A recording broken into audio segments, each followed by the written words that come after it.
जय श्री कल की माधव, जय श्री जगन्नाथ। मैं हूँ आपका अपना मित्र, भाई, बंधु, सखा और कल की भगवान का एक तुच्छ सेवक।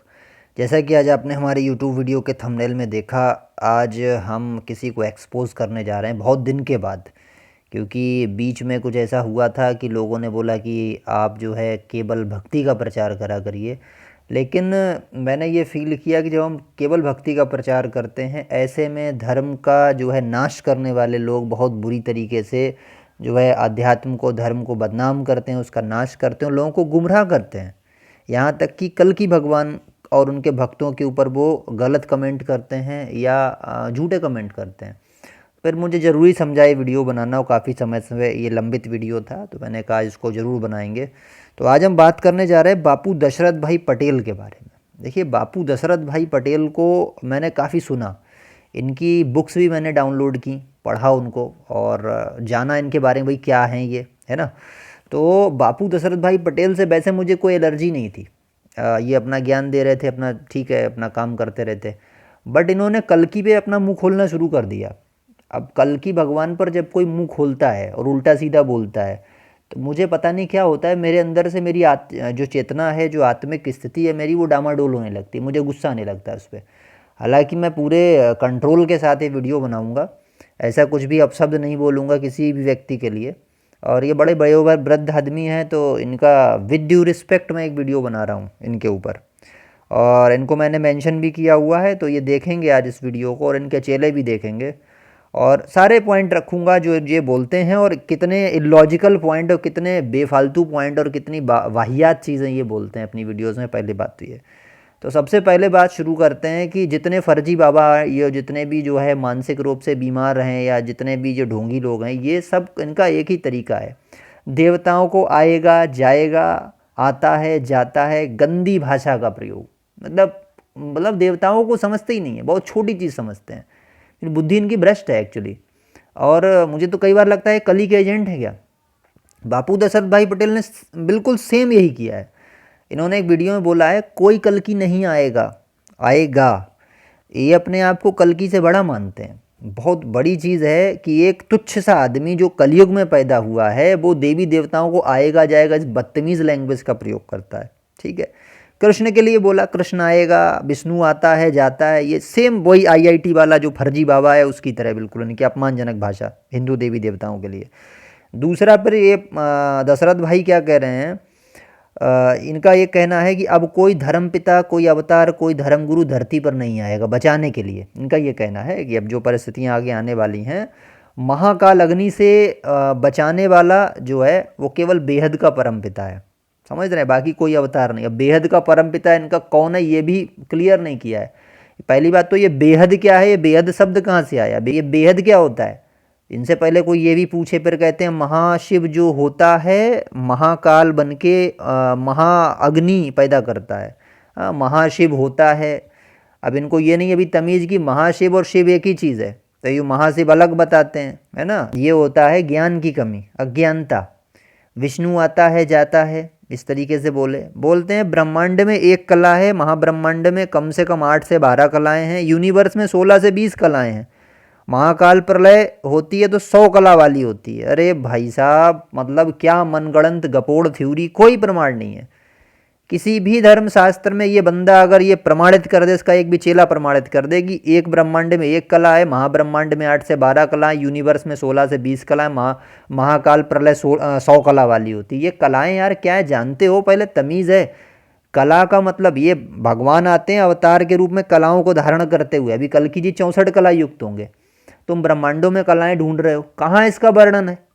ये सारा फर्जी अपना मनगढ़ंत पूरा धंधा बना रखा है। फिर बोलते हैं ये स्पेशल कलयुग है, ऐसा कलयुग कभी आया ही नहीं और ना कभी आएगा। कोई इस बात का भी कोई प्रमाण नहीं है। भगवान वेदव्यास जी त्रिकालदर्शी थे, वो लिख सकते थे कि मनवंतर का इतने नंबर का कलयुग स्पेशल होगा, बट उन्होंने नहीं लिखा किसी भी जगह मेंशन। तुम वेदव्यास से बड़े हो गए यार, वेदव्यास को नहीं मालूम था स्पेशल कलयुग है, तुम्हें मालूम है स्पेशल कलयुग है। स्पेशल वो तो कल्प में बार बार आता रहता है कलयुग घूम घूम के, तो स्पेशल इसमें क्या था। ये भी इनका पॉइंट पूरी तरीके से झूठा था। उसके बाद कल्कि अवतार की थ्योरी को रिजेक्ट करता है ये बंदा।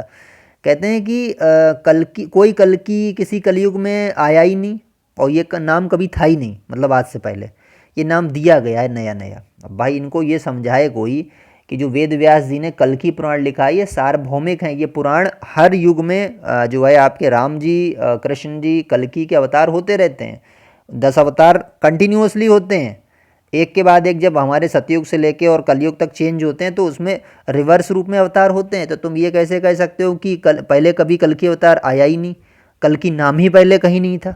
इलॉजिकल चीज़, पूरा धर्म ग्रंथों से बाहर की कहानी, बाहियात कहानी। उसके बाद कह रहे हैं हम ब्रह्म कुमारी के ब्रह्म कुमारी से मतलब ताल्लुक़ रखते हैं। तो ये भाई साहब ब्रह्म कुमारी के प्रोडक्ट हैं दशरथ भाई। 1987 में ब्रह्म कुमारी इन्होंने ज्वाइन किया था, फिर बाद में छोड़ दिया और अपना साम्राज्य खड़ा कर लिया। ठीक है। अच्छा, एक्चुअली ब्रह्म कुमारी का भी एक बहुत बड़ा फ्रॉड है। उन्होंने एक दादा लेखराज को, उन्होंने परमात्मा होने का दावा करते हैं वो लोग, दादा लेखराज में परमात्मा घुस गए, उन्होंने पूरी थ्योरी रचा दी अपनी, उन्होंने भी एक पूरा साम्राज्य खड़ा किया सफ़ेद कपड़ों में। हालांकि अच्छी बातें करते हैं, ठीक है, नेचर के बारे में बात कर रहे हैं, लेकिन एक आदमी के अंदर ही परमात्मा घुस गया आके, ये सब थ्योरी मनगढ़ंत है। और पता नहीं कैसे लोग यार, करोड़ों की पीपल के पीछे पीछे गधे की तरह घूमता चला जाता है यार। शर्म, शेम बहुत बुरी तरीके से, क्योंकि हिंदू धर्म में कोई तमीज़ ही नहीं है अभी आदमी को। यार उपनिषद पढ़ लो यार, महर्षियों के वेद वाक्य हैं वो उपनिषदों में, सब तुम्हें पता लग जाएगा। इन ढोंगियों के चक्कर में पड़े रहते हो। इसके बाद बोल रहे हैं कि अभी पॉडकास्ट करता है इनके साथ बैठ के, वो सफ़ेद कुर्ता पहन के, वो इन्हीं का चेला है वो, मैं समझ गया। तो वो इनको जो है प्रचारित प्रसारित कर रहा है, इनके साम्राज्य को फैला रहा है ना। मिलियंस में अब सब्सक्राइबर्स भी हो गए हैं भाई साहब के, आश्रम आश्रम भी बना रखा है मैंने सुना। तो मज़ा ले रहे हैं ज़िंदगी का। खैर, इनकम टैक्स में लॉयर थे पहले, बाद में अपना जो है इस वाले धंधे में आ गए। तो ब्रह्म कुमारी के चेलों को भी खींचने लगे। ब्रह्म कुमारी के लोगों को ही बोलते हैं कि आप 9 लाख केवल आत्माओं की बात करते हैं। हाँ, उनको मतलब उनको भी नेगेटिव पॉइंट्स ब्रह्म कुमारी के बारे में, जहाँ से निकले उसी को अब जो है उसी की जड़ में तेजाब डालने लगे हैं। तो उनके लोगों को भी खींचने का प्रयास कर रहे हैं। ये बिल्कुल वैसा ही है जैसे कबीर पंथ से एक एक करके गुरु जुड़ते रहे, फिर अपना अपना साम्राज्य खड़ा करते रहे, 12-12, 14-14 पंथ बना लिए। मैं तो ये सब झेला हुआ हूँ ना, ये सब इन लोगों को जो कबीर पंथ में होता है, तो मुझे सब पता है, अनुभव है। फिर बोलते हैं कि परमाणु बम से सूक्ष्म जगत की आत्माएं तड़पने लगती हैं। सूक्ष्म जगत की आत्माएं, वो कहते हैं सूक्ष्म जगत की आत्माएं 3 तत्वों वाली होती हैं, उसमें एक वायु तत्व भी होता है। तो परमाणु बम गिरेगा, वायु तत्व खराब हो जाएगा, तो फिर यहाँ से लेके और 14 लोक तक की, भूलोक, महरलोक, ये सब ऊपर इतने फैले हुए हैं, सबका भी ध्वंस हो जाएगा। वाह भाई, अब इनसे ये पूछो कि सूक्ष्म जगत की आत्माएं ये 5 तत्व वाली होती हैं, इनको अभी यही तमीज़ नहीं कर रहे हैं 3 तत्व वाले सूक्ष्म जगत की आत्माएं होती हैं। यार क्या क्या यार। मैं इतने गुरुओं से, धर्म गुरुओं से मैंने ज्ञान प्राप्त किया, धर्म ग्रंथ भी पढ़े, कहीं नहीं लिखा था कि सूक्ष्म जगत की आत्माएं 5 तत्व वाली होती हैं। अगर 5 तत्व वाली सूक्ष्म की आत्माएं होंगी ना, तो आंधी चला देंगी, तूफान ला देंगी, कुछ नहीं। ये सब विधाता की मर्जी होती है। 5 तत्व अलग चीज़ है। मन बुद्धि अहंकार से आवेशित होता है सूक्ष्म जगत जो होता है, उसमें पंचभौतिक शरीर नहीं होता है, और उसके अंदर फिर एक आत्मा होती है।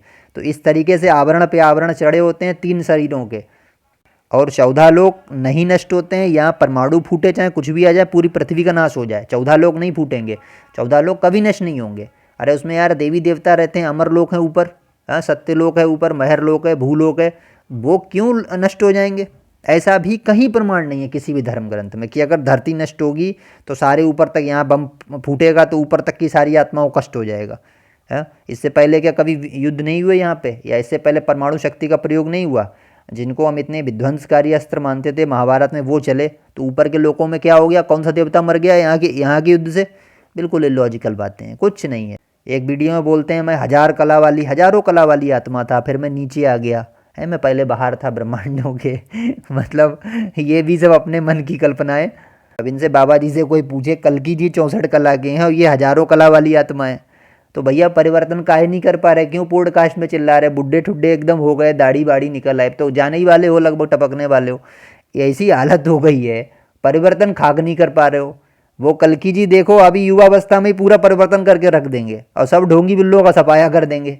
तो वो उससे पहले कली ने अपने एजेंट फैला रखे हैं, उड्डे ठुड्डे बुड्ढे जो भी हैं, अपना है ना, सुट्टेबाज, ये जितने भी हैं सब तो लगे हुए हैं अपना कली का साम्राज्य फैलाने में। बट ये नहीं चलेंगे ज़्यादा दिन, बहुत कम दिन के मेहमान हैं ये लोग। फिर बताते हैं कि 2029 के बाद पूरा मल्टीवर्स ख़त्म हो जाएगा। अब ये भी थ्योरी लाते रहते हैं, यूनिवर्स, मल्टीवर्स, है ना, महा जो है, महा शब्द, महा के बाद फिर बेहद हो जाता है, फिर परम हो जाता है ना। यानी इतनी थ्योरीज गपोड़बाजी फैला रखी है। एक पहले जो है एक शक्ति है, फिर उसको महा बनाते हैं, फिर परम बनाते हैं, बेहद बना देते हैं, बेहद की बेहद बना देते हैं यार। मैं तो यार सुन सुन के मुझे हंसी आती है। ये थ्योरीज कहाँ पे हैं? कौन से धर्म ग्रंथ में है, कौन से वेद में है, कौन से इसमें है ना? कहते हैं परम के परम पिता, बेहद के बेहद पिता, है ना? और एक सबसे बड़ी गपोड़बाजी क्या हुई कि बड़ी आत्मा छोटी आत्माओं को खा जाती है। यार मैं इनको, इनके चेलों को चैलेंज कर रहा हूँ, ये किस ग्रंथ से आपने प्रमाणित किया ये बताओ। आप चाहे पुराण ले लो चाहे वेद ले लो, दिखाओ मुझे कि बड़ी आत्मा छोटी आत्मा को खा जाती है। यार शेम ऑन यू। और ऐसे गधे जो है उनके पीछे भागे भागे घूम रहे हैं। मतलब सारा अध्यात्म का गुड़गोबर। आत्मा खा सकती है किसी को? आत्मा खुद में ही शुद्ध परमात्मा है। आत्मा की भी थ्योरी नहीं जानते हो, वो कि कैसे खा लेगी दूसरे को? जीवात्मा अलग चीज, जो जीव को चलाती है। जीवात्मा अलग, वो भी नहीं खा सकती किसी को। यार मतलब कमाल है यार, खा जाती है आत्मा एक दूसरे को। बड़ी आत्मा छोटी आत्मा, आत्मा छोटी बड़ी होने लगी है। जाली चींटी की आत्मा छोटी है, आदमी की आत्मा बड़ी, हाथी की उससे बड़ी है ना, तो छोटी बड़ी आत्माएं होने लगी। तो ये सब चीज़ें वाहियात हैं। अब एक इन लोगों को देख कर, इनका ज्ञान सुनकर क्या आपके दिमाग में आना चाहिए? इनका एक तो ज्ञान इलॉजिकल होता है। और जितने ऐसे जो फर्जी बाबा होते हैं, जितने भी लोग हैं कली के एजेंट हैं, ये वेदों से और उपनिषदों से ऊपर का ज्ञान देने की बात करेंगे, हट के बात ज्ञान देने की बात करेंगे। इनका मेल नहीं खाएगा ज्ञान। तो अब आप ये सोचो, जो सप्त ऋषि थे हमारे इतने महान, है ना, वो साक्षात भगवान से कम्युनिकेट कर लेते थे, इतनी बड़ी शक्ति, है ना। तो आप ये समझो कि क्या ये लोग जो आज के बाबा हैं या जो फर्जी लोग हैं, क्या ये उनके समान हो जाएंगे या उनसे श्रेष्ठ हो जाएंगे? उन्होंने उपनिषदों में जो सूत्र वाक्य लिख दिए, वेद वाक्य लिख दिए, ये उनको डिनाई करके उनसे ऊपर का ज्ञान दे रहे हैं। आत्मा आत्मा को खा जाती है, नीचे धरती में विनाश होगा तो 14 लोग खत्म हो जाएंगे। हाँ, परमाणु बम का रेडिएशन जो है ऊपर की सूक्ष्म जगत की आत्माओं को प्रभावित करने लगता है। 3 तत्व वाली आत्माएं होती हैं, है ना, तो 3 तत्व वाली आत्माएं हैं। बताओ यार, क्या मतलब कमाल है। वेद से ऊपर का ज्ञान तो दम नहीं है किसी की। आज कलयुग में पैदा होने वाले ये हग्गू पद्दू लोगों की, इनको तमीज़ है 2 पैसे की। वो ऋषि मुनि जो साधना में ही डूबे रहते थे, निरंतर मेडिटेशन में चले जाते थे, ध्यान में चले जाते थे, ब्रह्मलोक वगैरह कहाँ कहाँ घूम आते थे। और ऐसा भी नहीं था खाली बकलोल थे इन लोगों की बाबाओं की तरह, वो करके भी दिखा देते थे। मिनटों में अगर उनको कोई चैलेंज करता था, मिनटों में अपने शिष्य को भी घुमा देते थे, तमाम लोगों तक, ब्रह्मलोक तक घुमा सकते थे वो। तुम्हारे अंदर क्या तमीज़ है भी? अभी हम तुमसे कहेंगे कि चलो हमको जरा एक बार सैर कराओ, कौन से मल्टीवर्स घुमा रहे हो? कुछ नहीं इन लोगों में। ये खाली फर्जीवाड़ा, एक थ्योरी, काल्पनिक गपोड़ विद्या, और तमाम गुरु इसमें लगा हुआ है यार। इन लोगों में कुछ पावर नहीं होती। और वो ऋषि थे, वो पावरफुल थे। रामचंद्र जी के सिर पे हाथ रखते हुए उन्होंने सारी विद्या राम को, लक्ष्मण को केवल हाथ के स्पर्श मात्र से उनके अंदर प्रवेश करा दी थी। आप जानते हैं उनके गुरु कितने महान थे। और तुम जैसे लोग जो है पाखंड मचाए हो खाली उल्टी सीधी थ्योरी बना बना के। और जितने बाबे बाबियाँ हैं, ये लोग क्या कहते हैं, वेद शास्त्रों मत उलझो, ये धर्म ग्रंथ सब झूठे हैं, है ना, या धर्म ग्रंथ मतलब अधूरे हैं, हम उनसे ऊपर का ज्ञान दे रहे हैं। ये बब्बा जी व्यास से, अंगीरा से, पुलत से, भृगु से, अगस्त्य से, इनसे बड़े बड़े मतलब साधक हो गए हैं भाई। वो उनको, उनकी थ्योरी को डिनाई कर रहे हैं, उनसे ऊपर का ज्ञान ला रहे हैं। तो बचो भाई। और दशरथ भाई जी से एक आग्रह है, अगर आप वाकई में हजारों कला वाली आत्मा हो, बाहर से आए हो, बड़े तपस्वी हो, बड़ी आपने परमात्मा तक कनेक्शन स्थापित कर लिया है, आप केवल मेरा नाम पता बता देना एक वीडियो बना के, है ना। आप जो ऋषि जो है अंगीरा से, ऋषि वशिष्ठ से, ऋषि पुलत से सबसे महान हो गए हो, है ना, तो वेदों से ऊपर एक थ्योरी देने लगे हो, तो बहुत शक्तिशाली भी हो गए, है ना, क्योंकि पावर्स आ गई हैं आपके अंदर, तो परमात्मा से कनेक्ट हो गए। तो आप भी कुछ करके दिखा देना। कबीर ने कहा था हम परमात्मा से कनेक्ट हो गए, क्योंकि कबीर जो थे वो शुद्ध अध्यात्मवादी थे। कबीर जी जो थे वो अद्वैतवादी थे, है ना। और वो आत्म स्वरूप के साक्षात्कार वाली विधियों का उन्होंने सब किया था, और खुद भी प्रयोग किया, दूसरों को ही बताया कि आप आत्म स्वरूप का चिंतन करा करिए। तो वो तो परमात्मा से कनेक्टेड थे, तो उन्होंने चमत्कार भी दिखाए हैं। उनकी पूरी जीवनी में लिखा हुआ है कि कितने उन्होंने चमत्कार किए हैं। की परीक्षाएं ली गई, शेख तकी और सिकंदर लोधी को मारने का प्रयास किया, उन्होंने तमाम चीज़ें की। उन्होंने अपने शिष्यों को जो है दिव्य ज्ञान प्रदान किया, जैसी उनकी इच्छा थी शिष्यों की, जैसा ज्ञान वो समझना चाहते, चमत्कार देखना चाहते, तो वो भी दिखाया, क्योंकि वो पावर से कनेक्टेड हो गए थे, वो अनंत मूल सृष्टि से कनेक्ट हो गए थे, तो वो कुछ भी कर सकता है। ये किसी जिज्ञासु की जैसी भी जिज्ञासा होगी उसको शांत करेगा। और आजकल के ये फर्जी हैं, ये कुछ नहीं शांत कर पाएंगे, क्योंकि ये खाली बकलोल हैं सब, इनके अंदर है कुछ नहीं। लेकिन ये बाबे तो कबीर जी के भी बाप बन गए भाई।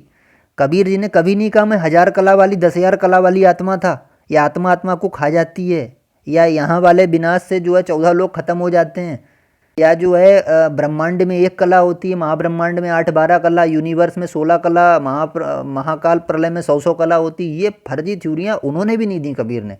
कबीर का मैंने कर नैनो दीदार महल में प्यारा है पूरा वो पढ़ा है कि किस तरीके से आप आत्म स्वरूप में स्थित हो, फिर धीरे धीरे आप जो है जाएंगे। वो पूरी एक जर्नी है, कैसे आप जो है परमात्मा में लय होते हैं जा करके। और जब परमात्मा के आप जितना निकट जाते हैं, आप में उसी तरीके से सिद्धियाँ शक्तियाँ आने लगती हैं।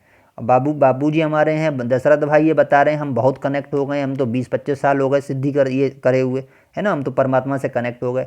तो कुछ करके दिखाओ यार, खाली बकलोली से और पॉडकास्ट से थोड़ी हो जाएगा। आप बूढ़े बूढ़े आदमी हो, मैं ज़्यादा कुछ कहना चाहता नहीं हूँ, लेकिन आपने जो बदतमीजी कल्की जी के लिए की है, भगवान विष्णु के लिए की है, शिव जी के लिए की, उल्टा सीधा मनगढ़ंत ज्ञान दिया है, इसको बंद कर दीजिए तत्काल। मैं बता रहा हूँ विनाश की तरफ आप बढ़ रहे हो, कली ने आपकी बुद्धि को ग्रसित कर लिया है।